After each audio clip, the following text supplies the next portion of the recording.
প্রিয় দর্শক, বাংলাদেশি ভাই ও বোনেরা, মানুষ যে বলে লেইস বাইরের দেশের বা ইসরায়েলি পণ্য, এই যে একটা ভয়ঙ্কর একটা ট্রেন্ড দিয়ে মানুষকে যেভাবে ভড়কাচ্ছে বা এই যে ব্যবসাগুলো নষ্ট করছে বা এটা মার্কেটিং নষ্ট করতেছে, অ্যাকচুয়ালি আসলে আমরা জেনে নিই এই লেইস কি আসলে কি ইসরায়েলের কিনা। আমাদের একজন ভাই আছেন এখানে, কোম্পানি রিপ্রেজেন্টেটিভ, উনি বলবেন আমাদেরকে অ্যাকচুয়ালি এটা কি ইসরায়েলি পণ্য কিনা। তো চলেন ভাইকে জিজ্ঞেস করি। ভাই আসসালামু আলাইকুম। ওয়ালাইকুম আসসালাম। ভাইয়ের নাম? মোহাম্মদ আজাদ মিয়া।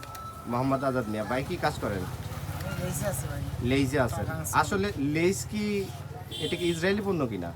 জি না ভাই, লেইসটা হচ্ছে আপনার, এটা একটা আমেরিকান বহুজাতিক কোম্পানি, যা ইসরায়েল প্রতিষ্ঠা 70 বছর আগে কোম্পানিটা প্রতিষ্ঠিত হয়েছে। এটা Right. বর্তমানে বাংলাদেশি বগুড়া পল্লীতে তৈরি হচ্ছে জি। এবং এখানে সম্পূর্ণ বাংলাদেশি মালিকানাধীন বাংলাদেশি শ্রমিক দ্বারাই এটা তৈরি হয় এটা, এবং এখান থেকেই সব কিছু মনিটরিং করা হয়। হুম। ভাই আপনি কি করেন? আমি ওই ডেলিভারি দিই।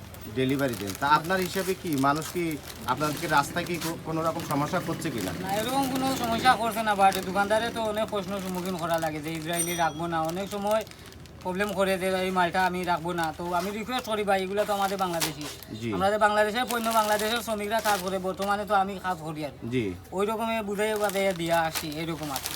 জি। ভাইয়ের কি রায়? আমি তো ভাই নতুন জয়েন করছি লেইসো। আসলে লেইস সম্পর্কে আমি যেটা কইতাম চাইলাম যে ভাই, মানে আমরা সবেও কই এটা ইসরায়েলি পণ্য, আসলে কি এটা ইসরায়েলও কিনা তৈরি হইল না। না না, এটা তো বাংলা, এই যে চিপসটা যেন সম্পূর্ণ তো আলু দিয়ে চিপ তৈরি কইল, আয় আয়। এই আলুটা তো বাংলাদেশর, অবশ্যই। এই শ্রমিকগুলো তো বাংলাদেশর, এই কারখানাটা তো সম্পূর্ণ বাংলাদেশ, তাইলে এটা ইসরায়েলি পণ্যটা পণ্য হইল কিভাবে কিনা? হলো? সবার কাছে আমার প্রশ্নটাই ভাই, আপনি একজন দোকানদার হিসেবে আপনার কাছে আমার প্রশ্ন ভাই, যে না এটা ইসরায়েলি কিভাবে হলো? এটা বাংলাদেশের শ্রমিক, বাংলাদেশের পণ্য, বাংলাদেশের মাল সব কিছু বাংলাদেশের দিয়ে তৈরি হচ্ছে, তাহলে এটা ইসরায়েলি পণ্য কীভাবে? এটা বাংলাদেশি মালিকানা, সব কিছু বাংলাদেশি। ধন্যবাদ ভাই। জি ভাই।